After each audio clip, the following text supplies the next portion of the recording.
Hey there, Capricorn.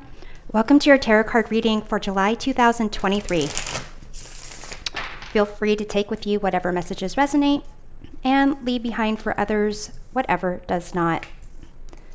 I'll go ahead and lay out these cards, identify their positions, go through their meanings, and do some clarifications. I'll close off the reading with a couple of oracle cards to see how this all impacts your love life and career. So just seeing here what we do not have in terms of the elements. I do not see any pentacles. And Capricorn, you are associated with the element of earth. So let's dig into this a little bit. So here we look at what is presenting itself to you this month. You have the Six of Cups. We look at the past influences with the Page of Swords. What can weigh you down here? The High Priestess. What can lift you up? Seven of Cups. Here we take a look at what it is that you want. You have the Ace of Wands. And finally, we see something you do not yet know you need. You have the Seven of Swords. And I just happen to notice a white wispy thing go by, and that was just some of my cat's fur. So nothing paranormal there. Okay, so at the bottom of the deck, the influencing energy of this reading, we have the Eight of Swords. So Capricorn, it seems that the influencing energy is kind of about you either holding back something or giving away your power to a certain degree and making it seem like you're holding back because of someone else. And with this Six of Cups here, it seems like what's presenting itself this month is an opportunity for you to get some balance and harmony in your relationships with the people in your community. Deal with aspects of your past as well. Here, when we look at the past, you have the Page of Swords. So there's some type of either maybe communications with someone that wasn't quite, I'm not going to say like it was immature or naive, but not quite developed. Perhaps not something that was well researched or well thought through. It's kind of like reminding me of like almost superficial talk, like asking someone where they want to go to eat, and someone just kind of agrees just to be accommodating, but there's really not a lot of mental energy that kind of goes into it. So let's kind of take a look at this Page of Swords in the past. We have the Wheel of Fortune. So it does seem like the past influences have to do with just kind of allowing things just to be easy and just trying to go with the flow, not trying to control things too much, just trying to figure things out, or maybe even in the learning process. Here in the Wheel of Fortune, you see all these creatures in the corners. They're supposed to be, I think, like angels to some degree. They all have like a book. They're all like learning something. So let's take a look at the Six of Cups here. We have here the Three of Cups. So this does have to do with you and relationships that you have with others, possibly how you communicate with them, how they communicate with you. So let's take a look at this High Priestess. What can weigh you down? So here it could be, things that are, hidden, things that aren't being revealed. For some of you, it could be also just trying to figure out what your intuition is trying to tell you in terms of how you communicate with others. So let's take a look at this High Priestess. We have here the Judgment card. So, for some of you, there's a secret weighing you down, something where, maybe you need to be honest with yourself. Maybe you need to be honest with someone else. But it's almost as if what you are doing almost in your day-to-day is just kind of keeping that balance and harmony and being like, agreeable. But there is something that is weighing you down, in kind of in relation to this Eight of Swords, feeling like you can't say something or communicate something or take certain action. So here, the Seven of Cups is what lifts you up. And with the Seven of Cups, it's choices, it's options. And some people might feel overwhelmed by those options, and just kind of really taking a look at what it is your heart wants, what you're drawn to. It might help you to kind of figure out what's important to you in terms of what to communicate or how to communicate with a certain someone or certain types of people in your life. So here we have the Queen of Pentacles. So is that the first Pentacles that come out? Okay, so here is your first Pentacles. And really this, embracing the energy of the Queen of Pentacles, being compassionate and nurturing and caring, and being able to kind of, make sure that you're taken care of and the people around you are taken care of. It's almost a sense of really focusing on what it is your heart truly wants,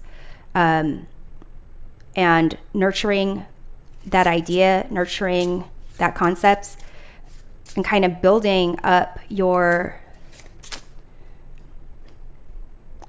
it's almost like being more dedicated and nurturing what your heart wants can help you get through whatever it is that you're trying to let go of or trying to figure out when to reveal.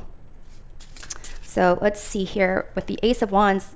This is kind of what you want out of the situation. You want to be able to kind of make something happen, bring something to life. Possibly you want to, break out of this Eight of Swords and really follow your passion.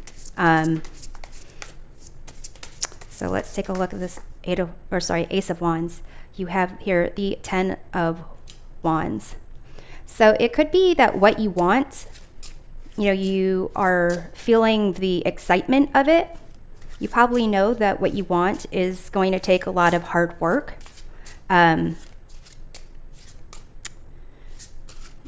it could also be like you want a new kind of fresh start with whoever it is that you feel kind of like you're giving up your power to.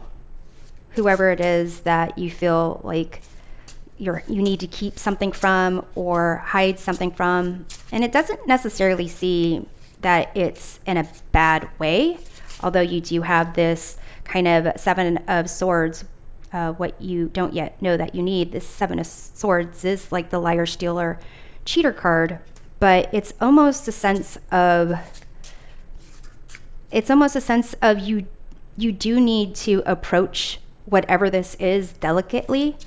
And what's interesting about the Seven of Swords is, we don't know exactly why this individual has the Seven Swords. Maybe they picked up these swords so that other people don't hurt themselves. And that can lead to this Eight of Swords situation where you have all these swords and,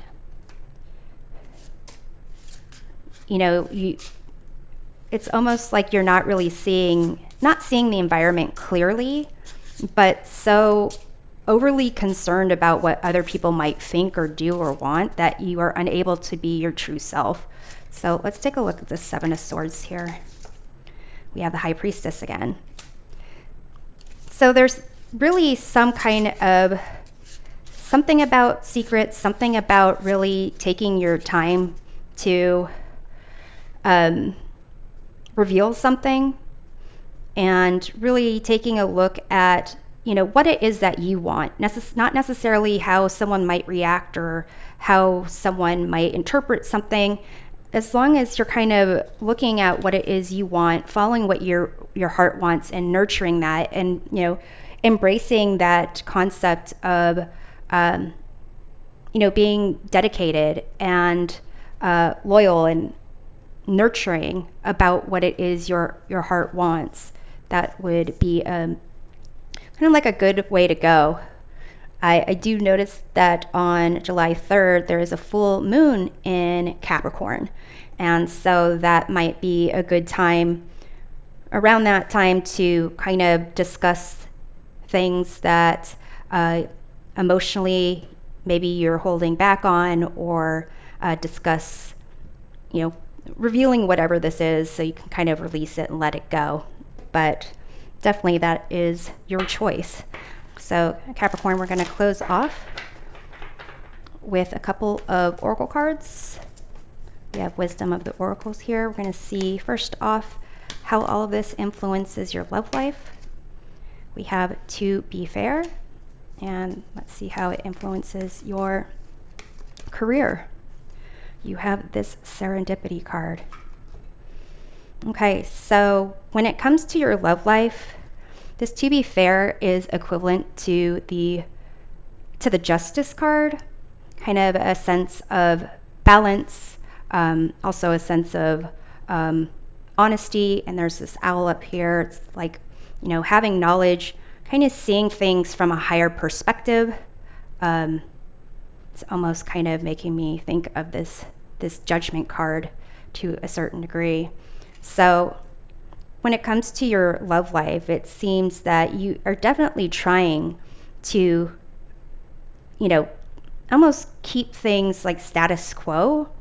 And ultimately, if you're putting something, if you're investing in a relationship with honesty, then it's kind of like the result, what's going to come back to you is honesty.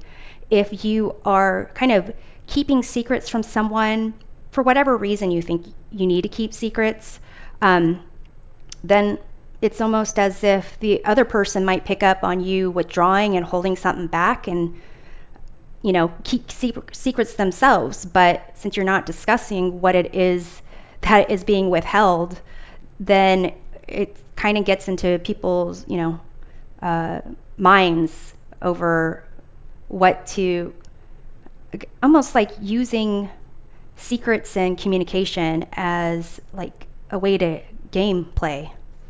So that's something to definitely be aware of.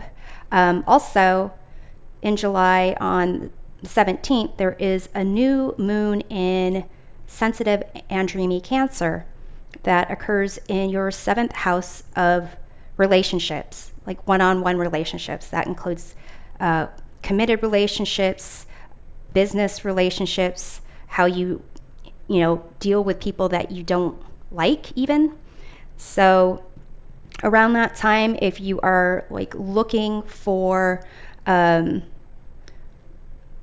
new approaches, discussing new ways of needing to be, supported by your partner or whoever this, relationship pertains to, ways of discussing, how to be more honest with each other, and kind of, it might be actually better to deal with this 7 of Cups stuff and be honest with yourself around that full moon on July 3rd, and maybe having, discussions around July 17th with your partner. But ultimately, all this is, for you to decide. When it comes to your career, you have this Serendipity card. It's kind of a sense of you, being in a position where you are ready for positive things to come your way, and really just whenever they pop up, it's going to be a pleasant surprise. But those are, it's as if you are waiting for them, because you are really, it seems like this focus of balance, harmony, being sociable, being agreeable, that doesn't really just have to do with a romantic relationship. It's kind of how you're being with people overall in general. Although, this keeping things, holding things back, they might be to a different degree. Like, we all hold things back. That concept, if you don't have anything nice to say, don't say it at all. Or, it's not like we're telling everyone our business about everything. And so here it seems like you're doing a good job of it, but this month is for you to kind of really see what is important and, kind of approach that in a practical way. And that might require you to reveal some things. So Capricorn, I hope that this provides a helpful perspective of the month. We'll see you next time. Take care.